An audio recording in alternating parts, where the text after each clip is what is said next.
If you need high quality over-the-counter supplements, check out tigerfitness.com, MTS Nutrition, coupon code ALEX10. If you need any carnitine peptides or anything like that, go over to real-peptides.com and use code ALEX10. What's up, everyone? Online prep coach Alex here with the prepcoach.com. The title of this podcast or video, I'm not sure how I'm going to be putting it up yet. It's going to be called Proper Breathing to Make Your PEDs Work Better. This is probably the first bit of content, at least that I've ever seen released, talking about proper breathing to actually improving the kinetics and dynamics of all PEDs and drugs you're actually taking. So from a sex hormone aspect, peptide hormone aspect, and heck, I mean, asthma drugs, diabetic drugs, chemotherapy drugs, literally proper carbon dioxide and oxygen management, it's going to improve how all of your drugs are dismantled and metabolized and ultimately act.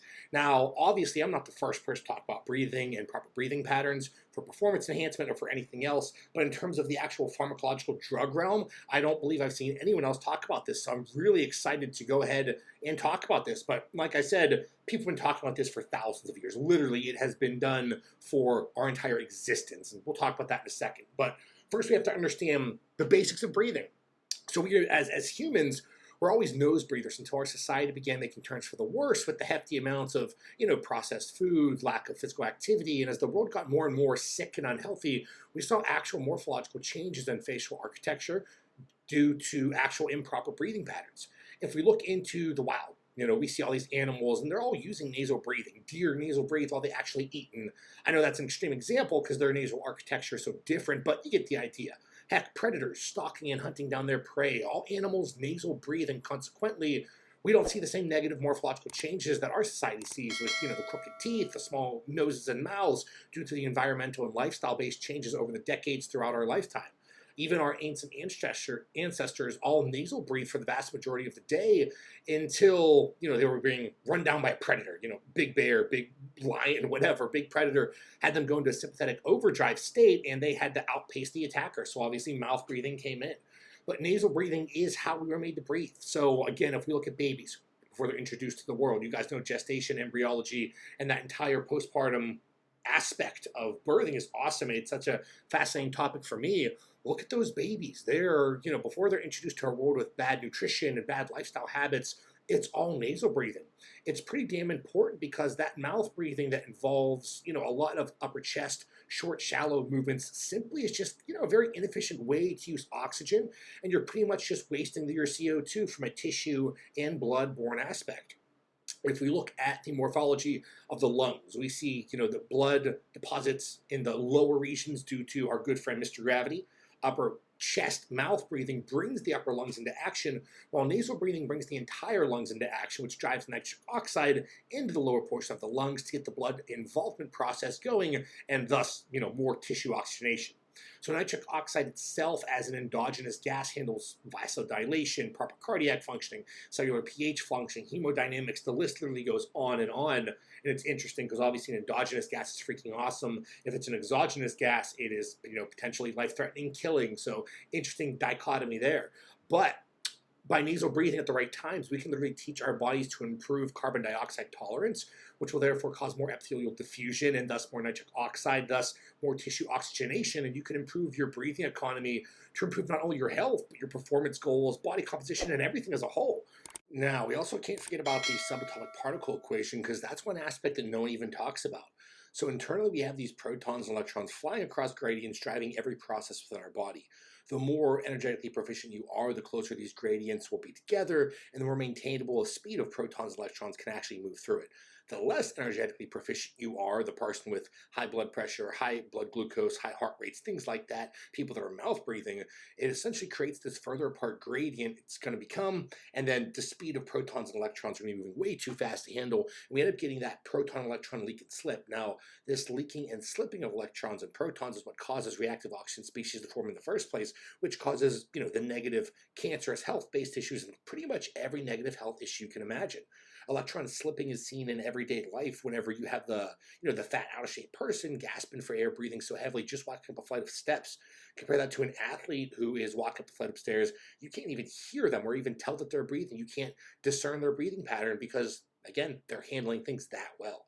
So this proper management of oxygen and carbon dioxide actually lead to better handled and managed subatomic particles, which are kind of the true unsung heroes in this equation of health and performance improvement. So we've talked multiple times before about sympathetic and parasympathetic beta oxidation and how important it is for athletes to be able to flux nutrients based on the activity they are actually currently in.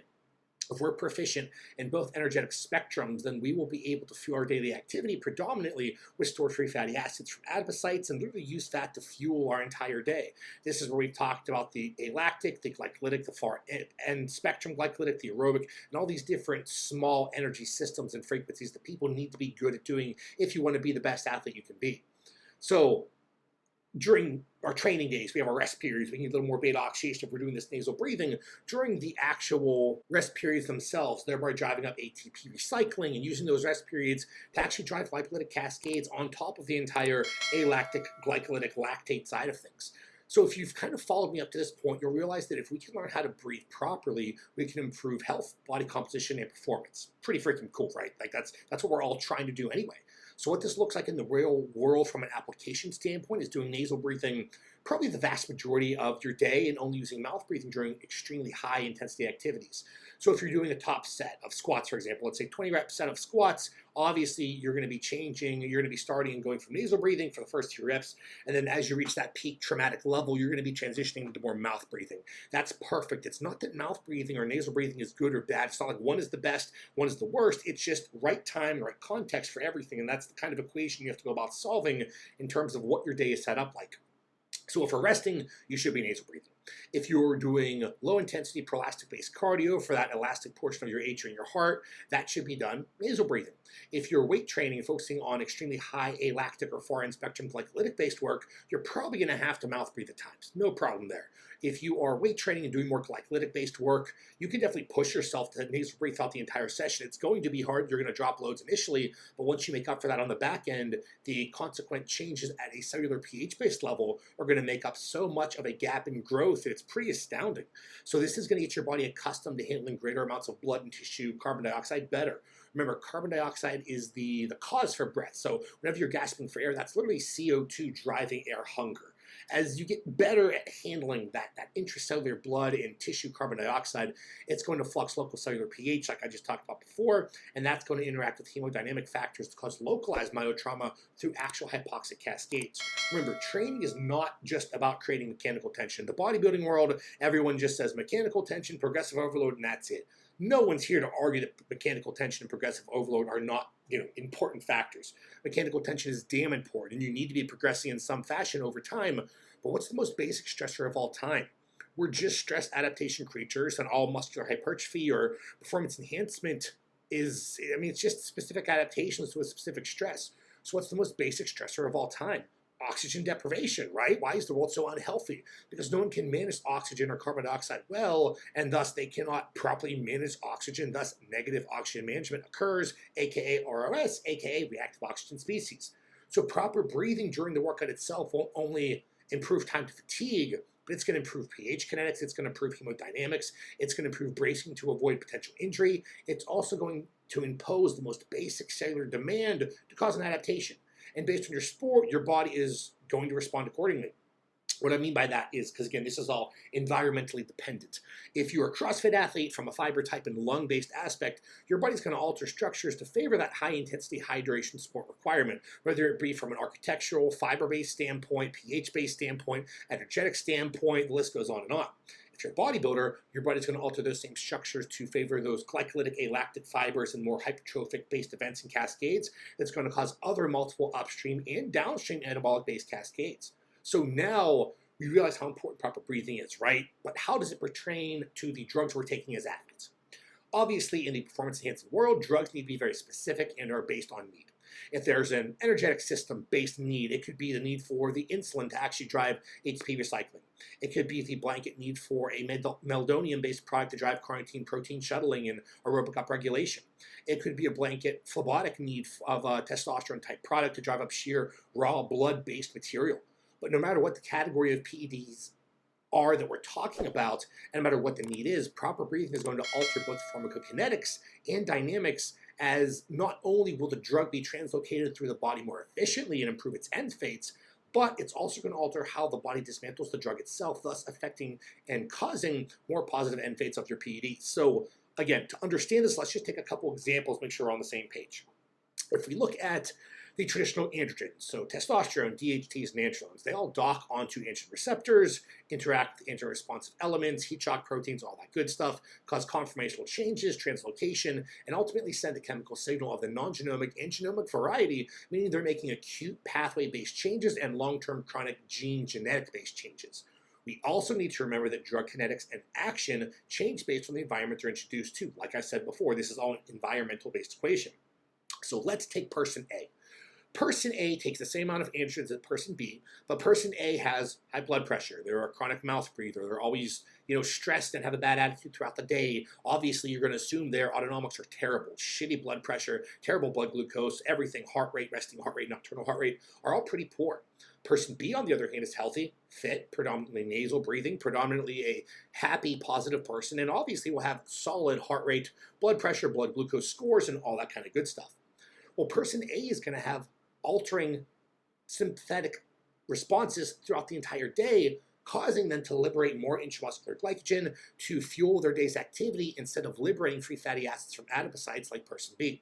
Person A is going to have poor hemodynamic capabilities, driving down their overall ability to get blood to where it needs to go. That blood is going to alter tissue temperature. That tissue temperature is going to in turn diminish androgen translocation speed, thereby causing the drugs to dock in the receptors, send their signal, sit a little bit more, sit a little bit more, sit a little bit more, wait, finally leave the receptor to go and do other post-reception-based actions.